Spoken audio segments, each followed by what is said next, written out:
150 ayat 5 sampai 6 berkata, pujilah Dia dengan ceracah dan berdengking, pujilah Dia dengan ceracah dan berdengking. Biarlah segala yang bernafas memuji Tuhan. Haleluya. Amin. Malam hari ini kita membuka hati untuk jamaah Tuhan yang luar biasa dalam hidup kita. Mari sama-sama kita angkat pujian Roh yang hidup.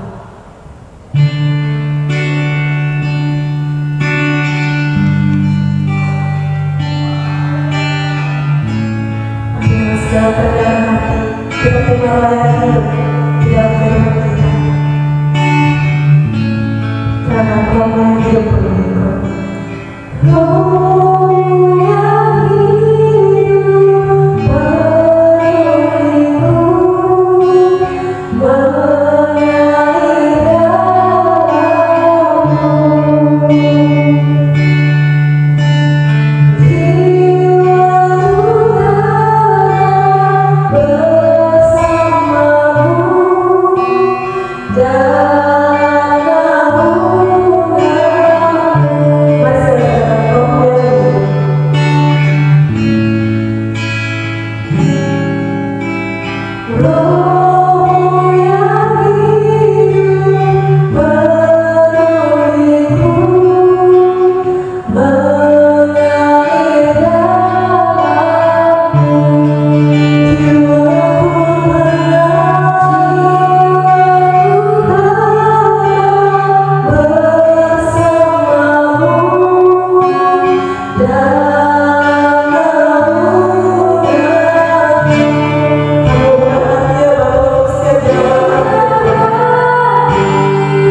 Walaupun di masa terkini ini kami beribadah di rumah kami masing-masing, tapi kami bersyukur Kau masih ada di dalam hati kami Tuhan, untuk melawat kami. Engkau yang bukakan hati kami untuk beribadah bersama-sama Tuhan, walau secara daring ya Bapa. Kami percaya Tuhan bahwa kuasa-Mu berada di tengah ibadah ini Tuhan. Engkau berkati kami Tuhan di dalam pelayanan kami, karena kami melayani hanya untuk kemuliaan Bapa. Berkati ibadah ini Bapak yang pertama yang terakhir, karena kami percaya untuk kuasa-Mu Tuhan dalam kehidupan kami. Di nama Yesus Kristus bersama kami hidup. Amin. Dia adalah sumber kemenangan, agung dan perkasa. Mari sama-sama kita angkat pujian ajaib.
Shalom, selamat malam kawan-kawan P3MI yang dikasihi Tuhan. Sungguh suatu sukacita kita bisa bertemu kembali di dalam ibadah P3MI di minggu ini. Dan tentunya kita terus berharap, kita saling mendoakan kawan-kawan agar di tengah-tengah pandemi COVID ini dengan segala kesulitannya itu membuat kita tetap bertahan, tetap kuat di dalam Tuhan, sehingga kita bisa melalui pandemi ini dengan segala kesulitannya bisa dengan baik.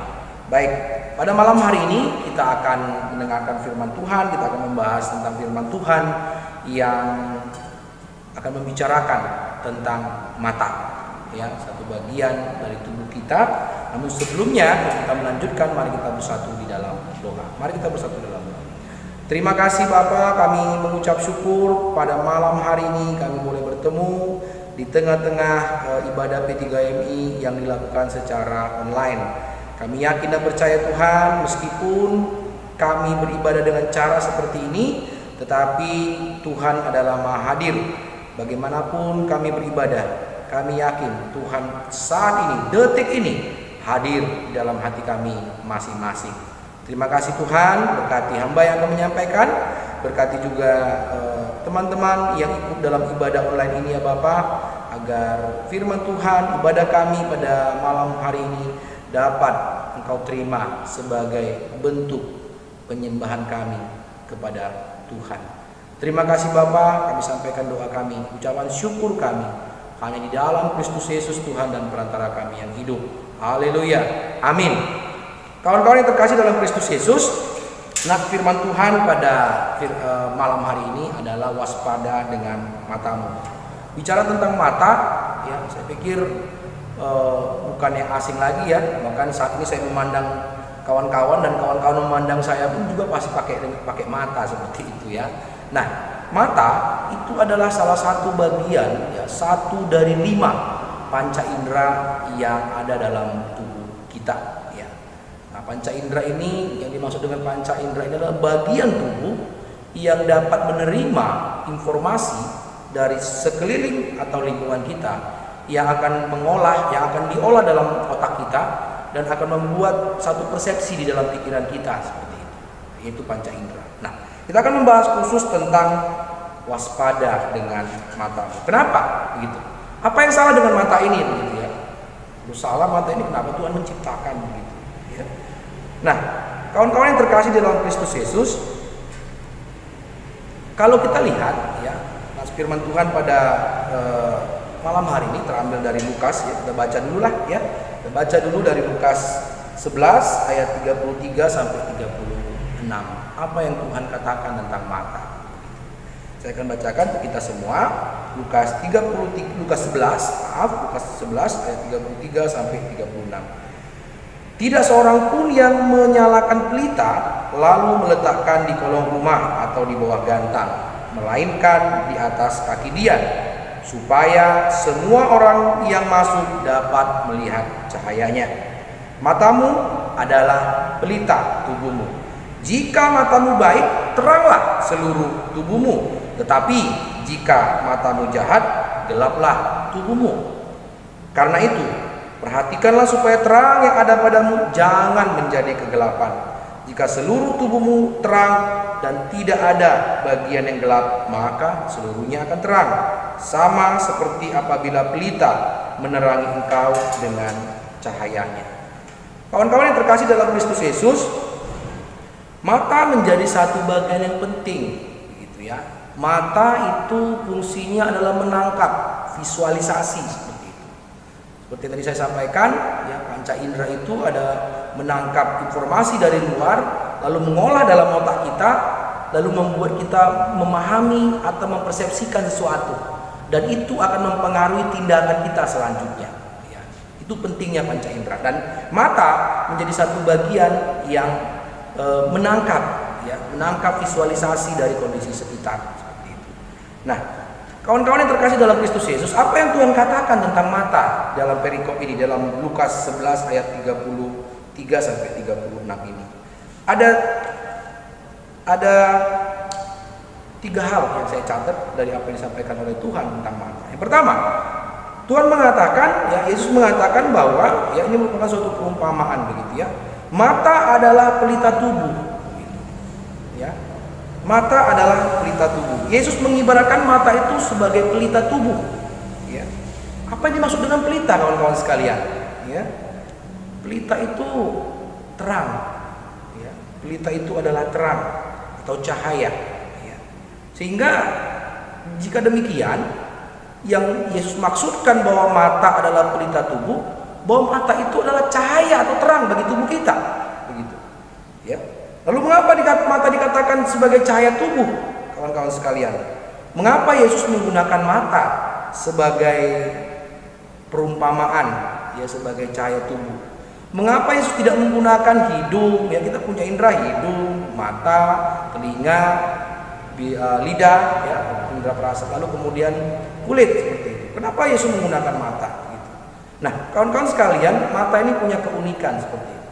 Kalau kita perhatikan, mata itu posisinya lebih tinggi, ya, posisinya lebih tinggi dari panca indera lainnya dalam posisi di tubuh, ya. Ya, mata itu di atas seperti itu, ya, mata itu di atas, ya. Bersama dengan telinga seperti itu. Sehingga apa? Mata ini menjadi satu panca indera, ya, yang memampukan kita, ya, tubuh saya itu bisa melihat sekeliling kita, begitu, bisa memandang sekeliling kita seperti itu, dan pada akhirnya bisa membuat kita memahami tentang sesuatu. Melihat, ya, sebagai fungsi dari mata merupakan suatu proses di tubuh kita yang menangkap seluruh informasi visual dari luar dan kemudian membentuk suatu persepsi kita tentang sesuatu. Ya. Jadi mata kita ini, ya, menjadi pintu pertama begitu ya di dalam pembentukan suatu persepsi, di dalam pembentukan satu cara pikir kita tentang sesuatu. Sehingga Yesus menggunakan mata itu pelita memang, ya, menjadi cahaya, ya. Kalau nggak ada cahaya kan kita nggak bisa melihat apapun. Kalau nggak ada cahaya, kita akan berjalan tertatih-tatih. Kalau nggak ada cahaya, kita akan meraba-raba seperti itu. Ya. Lalu kemudian, ya, kalau kita makan misalnya biasanya, kawan-kawan sekalian, ya, kenapa saya katakan, mengapa Yesus mengatakan bahwa mata itu adalah pelita tubuh? Ya, karena tadi mata lah yang pintu gerbang pertama kita untuk bisa mempersepsikan sesuatu. Contoh kalau kita lagi makan begitu ya. Ketika kita makan, pasti yang pertama kali itu yang akan menimbulkan kita selera makan itu melihat dulu. Ya. Kita melihat dulu bentuk makanannya, warna makanannya seperti apa, begitu ya. Apakah warna makanannya menarik, warna-warni, lalu bentuknya apakah menarik atau tidak, begitu. Maka dari mata akan muncul, ya, dari mata ini ketika melihat makanan itu, ya, dari bentuknya, dari warnanya, dari tata letaknya, begitu ya, akan menimbulkan suatu rangsangan dalam pikiran kita yang disimpulkan dalam satu kata, ya, bahwa makanan itu menimbulkan selera bagi kita. Dan dari situ kita akan mulai makan, gitu loh, ya. Jadi mata ini menjadi cahaya atau menjadi memampukan kita untuk bisa melihat sesuatu, membentuk persepsi sesuatu, lalu kemudian kita bisa melakukan atau bereaksi dengan sesuatu tersebut. Nah, kawan-kawan sekalian, ada satu istilah, ya, dari mata turun ke hati. Nah, begitu ya. Artinya dari matalah maka akan dapat mempengaruhi hati dan pikiran kita. Ya. Dari matalah akan membuat kita bisa, kalau kita melihat seseorang gitu ya, dari matalah pertama kali akan membuat kita bisa tertarik dengan seseorang, yang tertarik dengan sesuatu seperti itu. Ya. Lalu yang kedua yang dikatakan oleh Yesus tentang mata ini, dikatakan di ayat yang ke-34, kawan-kawan sekalian, dikatakan di ayat 34 itu, jika matamu jahat, gelaplah tubuhmu. Ya. Yesus mengatakan jika matamu jahat maka gelap tubuhmu. Apa maksud perkataan ini, kawan-kawan sekalian? Ya. Ini sesuai dengan konteks dari judul tadi, waspada dengan matamu. Kalau mata merupakan bagian awal yang akan membentuk persepsi kita, cara pikir kita, bahkan hati kita, sikap hati kita, begitu, maka ketika mata ini, ya, melihat dari mata ini bisa terjadi perbuatan-perbuatan yang jahat. Dari mata ini bisa timbul pikiran-pikiran jahat. Dari mata ini bisa timbul niat-niat jahat, kawan-kawan sekalian. Ya. Sebagai salah satu contoh, ya, kalau kita lihat dari mata ini bisa juga membenci orang seperti itu, kawan-kawan sekalian. Contoh yang paling sederhana begitu. Ketika kita ngobrol dengan lawan bicara kita, lalu lawan bicara kita lihat-lihat kemana-mana, padahal mata kita ke mata dia, tapi dia tidak merespon dengan melihat matanya kemana-mana atau melihat ke arah yang lain. Makanya terjadi apa, kawan-kawan sekalian? Bagi sebagian orang itu akan membuat ketersinggungan. Bagi sebagian orang itu akan membuat sakit hati. Itu akan membuat persepsi kita bahwa orang ini nggak memperhatikan saya ngomong, orang ini nggak fokus dengan saya. Maka akan muncul reaksi di mana kita tidak menyukai orang tersebut. Itu salah satu contoh dari mata bisa akhirnya berbuat jahat, muncul dosa seperti itu. Ya. Atau yang lain, kawan-kawan sekalian, ya, dari mata juga bisa menimbulkan perbuatan dosa lain. Salah satunya apa? Pencurian. Ketika kita lihat misalnya ada HP tertinggal seperti itu ya di satu tempat yang bukan barang kita, lalu nggak ada orang, kita celingak-celinguk melihat nggak ada orang di rumahnya, ya. Lalu terjadi proses dalam pikiran kita, oh nggak, ini bukan barang saya, tapi nggak ada orang yang lihat, saya lagi butuh pula ini, bisa saya jual nanti. Dari mata loh itu semua, ya. Diproses akhirnya apa? Turunlah ke hati, ya, yang akhirnya diimplementasikan atau dibuahi dengan tindakan, itu apa? Ya, ambil barang itu. Begitu. Perhatikan, awal mulanya dari hanya melihat, ada barang yang nggak ada yang punya, begitu. Berharga tapi nggak ada yang punya, nggak kelihatan yang punya di mana. Begitu. Atau yang lain Bapak kawan-kawan sekalian, ya.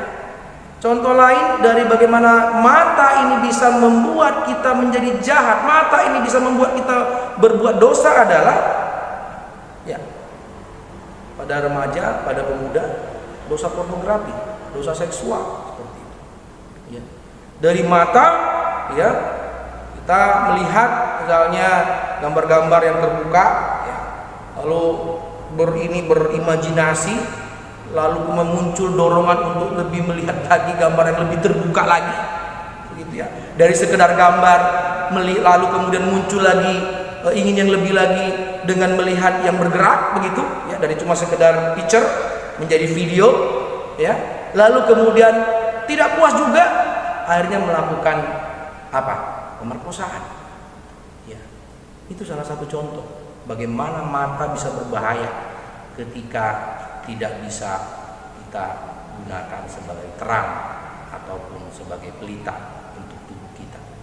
Dari mata, dari hati muncul ke pikiran, dari pikiran ke hati, lalu tubuh kita yang lain akan mengikuti pikiran ataupun hati yang jahat itu. Seperti dari mata, kawan-kawan sekalian.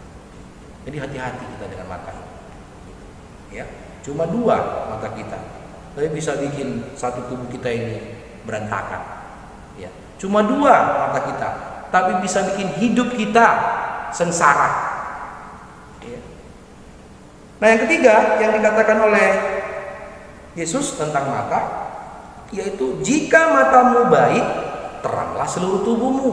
Nah, ini kebalikan dari yang tadi ya. Jika matamu baik, teranglah seluruh tubuhmu. Ya. Dikatakan tadi, Yesus mengatakan terlebih dahulu di ayat yang ke-34, tidak seorang pun yang menyalakan pelita lalu meletakkannya di kolong rumah atau di bawah gantang, melainkan di atas kaki dian atau di atas meja, ya, supaya semua orang masuk dapat melihat cahaya. Ya. Matamu adalah pelita tubuhmu. Jika matamu baik, teranglah seluruh tubuhmu. Tetapi jika matamu jahat, gelaplah tubuhmu.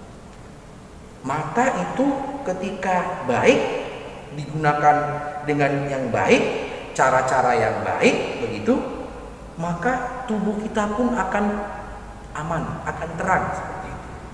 Ya. Seperti apa posisi mata yang benar sehingga kita dapat menerangi semua orang? Ya tadi, ya, kalau kita ingin tubuh kita, mata kita ini bisa, ya, menerangi diri kita dan menerangi diri orang lain, maka posisinya harus diletakkan di atas dian. Ya. Posisinya itu harus kita letakkan di atas Kristus, supaya mata kita ini melihat dalam kacamata, dalam perspektif Tuhan, melihat segala sesuatu dalam perspektif Tuhan. Ya. Mata, ya, bisa juga melakukan hal-hal yang baik. Dari mata bisa melakukan hal-hal yang baik. Tadi sudah kita bahas, dari mata bisa melakukan hal yang jahat. Sekarang dari mata pun bisa melakukan hal yang baik, kawan-kawan sekalian. Sebagai contoh, ya, dari mata kita bisa menimbulkan rasa belas kasihan kepada orang. Ya, ketika kita lihat misalnya ada orang, ya, pengemis, lalu kita lihat visualnya yang menyedihkan, begitu ya, lalu mukanya, ekspresinya pun menyedihkan, maka dari yang kita lihat secara visual, maka akan tersampaikan ke dalam pikiran kita, akan diolah, lalu muncullah perasaan atau pikiran atau hati yang berbelas kasih dengan orang tersebut. Lalu kemudian apa reaksinya kemudian? Ya, membantu. Itu salah satu contoh, kawan-kawan, bagaimana mata, ya, kalau bisa, dari mata pun bisa melakukan hal yang baik seperti itu. Ya. Dari mata juga kita bisa melihat contoh juga yang baik. Ya, kalau dari mata kita melihat ada orang yang berbuat baik, ya, ada orang yang sikapnya baik, begitu ya, yang kita kagumi, ya. Kalau kita nggak pakai mata, kita nggak akan bisa melihat orang yang kita kagumi itu ekspresinya seperti apa, cara bertindaknya seperti apa, begitu. Tetapi dengan mata kita bisa melihat orang yang kita kagumi itu, ya, tentunya kita kagumi kebaikan-kebaikannya gitu ya, hal-hal positif di dalam orang itu. Kita bisa melihat hal positif di dalam orang itu, maka kita bisa contoh, hati kita terdorong untuk bisa meniru seperti itu. Ya. Itu contoh yang kedua, bagaimana mata bisa berbuat kebaikan seperti itu. Jadi kawan-kawan, penting sekali ya kita menggunakan mata kita ya dengan baik. Penting sekali kita memanfaatkan mata kita ini untuk dari mata inilah yang akan memicu kebaikan-kebaikan atau perbuatan-perbuatan yang Tuhan inginkan untuk kita lakukan seperti itu. Dengan mata juga kita bisa menghibur orang lain. Dengan mata juga kita bisa tergerak ketika melihat ada orang yang bersedih, ada orang yang menangis. Ya kan, itu karena kita lihat itu. Ya. Kita bisa tergerak untuk menghiburnya, kita bisa tergerak untuk memeluknya. Ya. Dengan mata juga kita bisa memuji Tuhan dengan baik. Ya, bersyukur kawan-kawan sekalian, ya. Tuhan kasih indera yang luar biasa, ya, yang memampukan kita untuk melihat sekeliling kita, lalu menjadi permulaan ya untuk kita dapat melakukan hal-hal yang baik ya. Tentunya ini bisa menjadi peringatan bagi kita kawan-kawan sekalian ya, bahwa mata kita ini kalau difungsikan dengan benar dan ditempatkan di tempat yang benar, maka akan menerangi seluruh tubuh dan orang di sekitar kita. Dengan mata kita ini juga, ketika kita melakukan kebaikan, maka orang akan melihat kebaikan kita, maka orang akan meniru kita, maka orang akan melihat, oh kenapa orang itu bisa berbuat baik? Karena Tuhan. Kiranya kita bisa waspada dengan mata kita, kiranya kita bisa menggunakan mata kita, memfungsikan mata kita untuk kebaikan, untuk melihat hal-hal yang baik, untuk memikirkan hal-hal yang baik, untuk menimbulkan sikap-sikap hati yang baik, dan untuk pada akhirnya kawan-kawan sekalian melakukan hal-hal yang baik, bukan melihat hal-hal yang tidak baik yang pada akhirnya memikirkan hal yang jahat, pada akhirnya melakukan kejahatan dan melakukan dosa di hadapan Tuhan. Kiranya Tuhan memampukan kita untuk menempatkan, memfungsikan mata kita dengan baik, dan membuat melalui mata kita bisa menjadi berkat bagi orang lain. Tuhan Yesus memberkati. Mari kita bersatu dalam doa. Tuhan, kami bersyukur karena Tuhan mengingatkan kepada kami ada satu bagian panca indera kami, yaitu mata, yang harus kami jaga. Karena melalui mata ini kami dapat menjadi manusia yang jahat atau dapat menjadi manusia yang baik. Maka tolong kami Tuhan untuk awas, untuk menjaga, untuk memfungsikan mata kami dengan baik, untuk dapat melalui mata inilah mengalir perbuatan-perbuatan baik yang menyukakan hati Tuhan. Melalui mata inilah akan mengalir perbuatan-perbuatan yang menjadi berkat bagi orang lain, sehingga Tuhan pun dipermuliakan.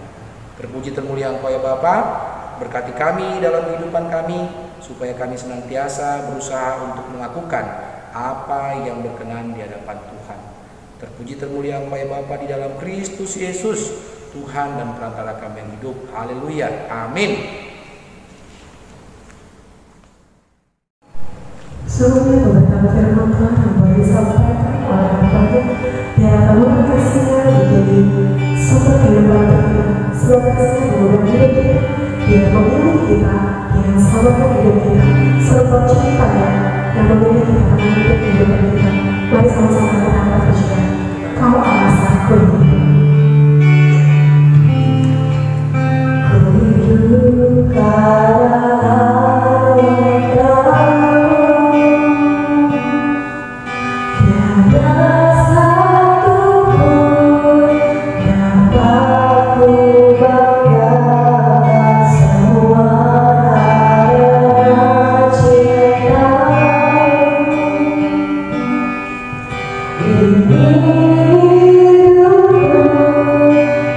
Pimpin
mengakhiri dari kita, teman-teman saya maupun mungkin berdiri.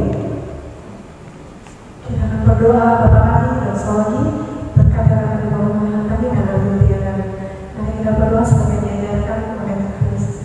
Bapak kami di surga, dikuduskan nama, datanglah kerajaan-Mu, jadilah kehendak-Mu bumi seperti di surga.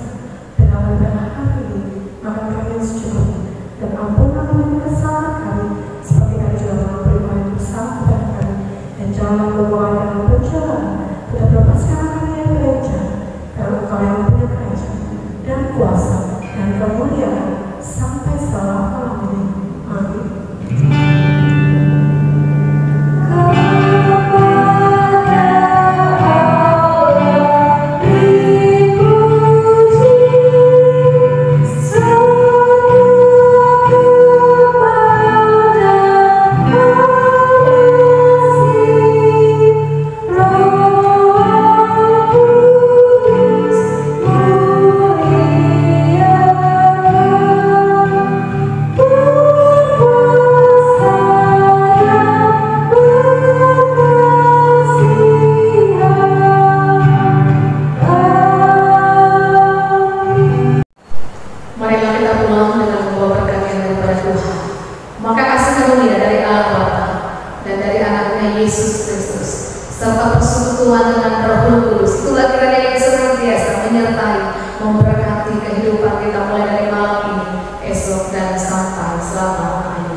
Puji Tuhan, ibadah kita telah selesai.